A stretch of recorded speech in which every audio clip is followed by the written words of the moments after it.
क्या है, कोठारी शिक्षा आयोग कब बना? तो ये बना था सन 1964 में और अपना रिपोर्ट प्रस्तुत किया था 1966 में। त्रिभाषा का सूत्र कोठारी आयोग के द्वारा ही दिया गया था। ऑपरेशन ब्लैक बोर्ड योजना की शुरुआत कब हुई थी? तो ये हुई थी सन 1987-88 में।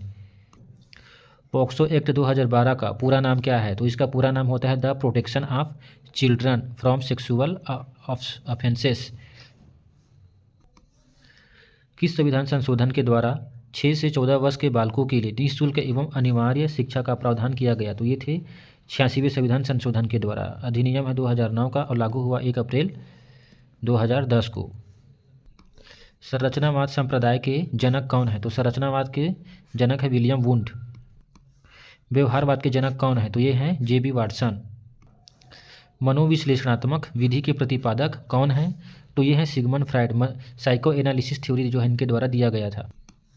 बाल मनोवैज्ञानिक प्रवृत्ति की मुख्य विशेषता है तो क्या क्या है? तो बाल मनोविज्ञान पर जोर देना, बालक के व्यक्तित्व का आदर करना और व्यक्तिगत भिन्नता व सिद्धांत। ठीक है, ये है। किस व्यवहारवादी ने कहा है मुझे नवजात शिशु दे दो, मैं उसे डॉक्टर, वकील, चोर जो चाहे बना सकता हूँ? ये कथन है वाटसन का। मनोविज्ञान की सर्वाधिक व्यक्तिनिष्ठ विधि कौन सी है? तो ये है अंतर्दर्शन सर्वाधिक व्यक्तिनिष्ठ विधि है। क्षेत्र सिद्धांत में किस वर्ग का योगदान है? तो उस गेस्टाल्टवादियों का इसमें योगदान है। मुख्य रूप से कोहलर सूच के सिद्धांत से संबंधित है, इनसाइड थ्योरी बोला जाता है। बाकी गेस्टाल्टवादियों में कोफका, वर्दीमर, कोहलर ये सब आते हैं। शिक्षा मनोविज्ञान का जनक किसे माना जाता है? तो पेस्टालॉजी को शिक्षा मनोविज्ञान का जनक माना जाता है। प्रयोगात्मक मनोविज्ञान का जनक कौन है? तो ये है वुंड। व्यक्ति के अध्ययन की सर्वाधिक स्पष्ट, सही तथा विश्वसनीय विधि है कौन सा है? तो प्रयोगात्मक विधि। प्रश्नोत्तर विधि के जनक हैं तो प्रश्नोत्तर विधि के जनक है सुकरात। आगमन निगमन विधि के जनक कौन है? तो ये हैं अरस्तु। पूर्व संक्रियात्मक अवस्था की अवधि क्या है? तो ये होता है 2 से 7 वर्ष। बच्चों में अमूर्त चिंतन कब विकसित हो जाता है? तो 11 से 15 वर्ष की आयु में।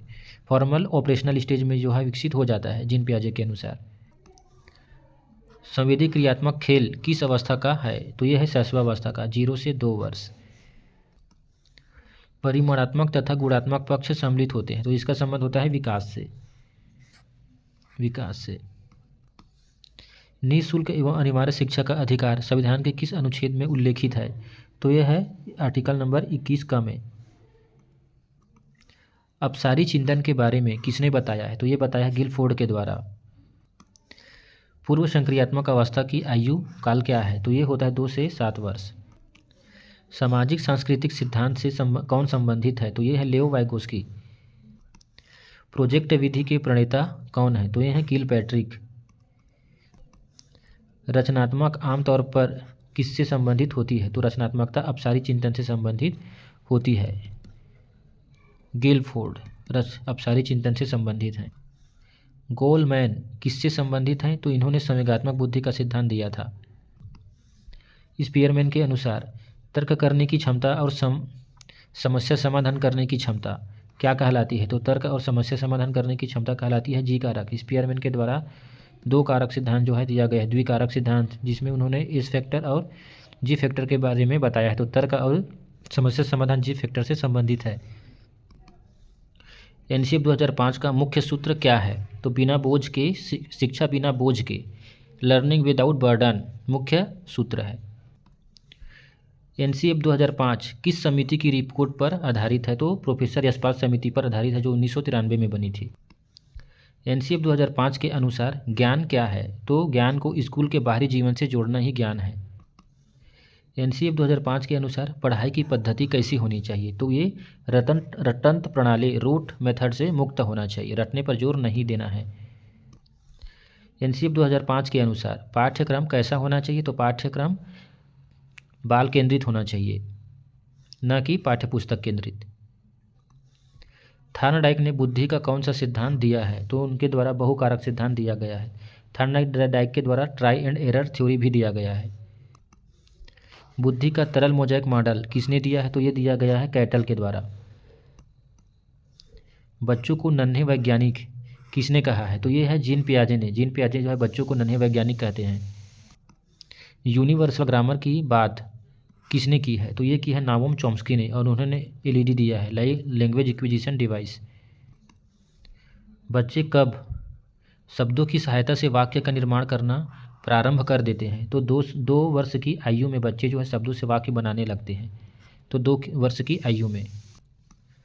सामाजिक अधिगम सिद्धांत किसके द्वारा प्रतिपादित किया गया है? तो ये बंडूरा के द्वारा प्रतिपादित किया गया है।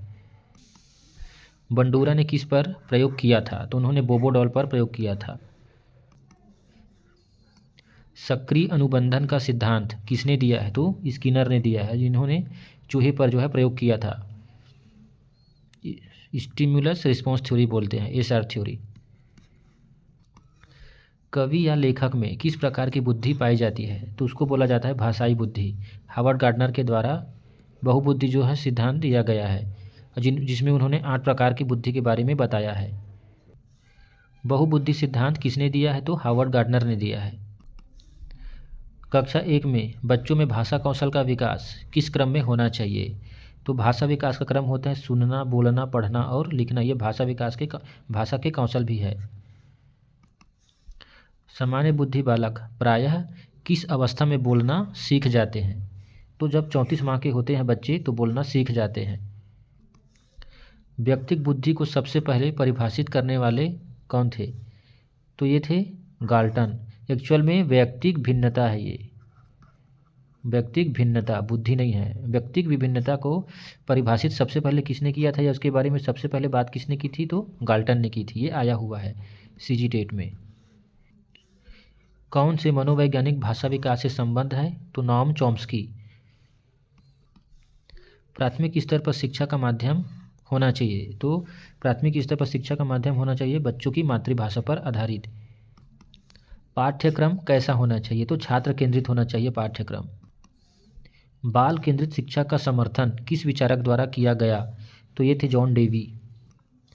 प्रगतिशील शिक्षा में बच्चों को किस तरह से देखा जाता है? तो बच्चों को सक्रिय अन्वेषक के रूप में देखा जाता है। तो ये थे सुपर फास्ट 50 क्वेश्चन जो है 8 मिनट में। चैनल अच्छा लगा होगा, वीडियो अच्छा लगा होगा तो चैनल को लाइक करें, सब्सक्राइब करें और शेयर कीजिए। धन्यवाद।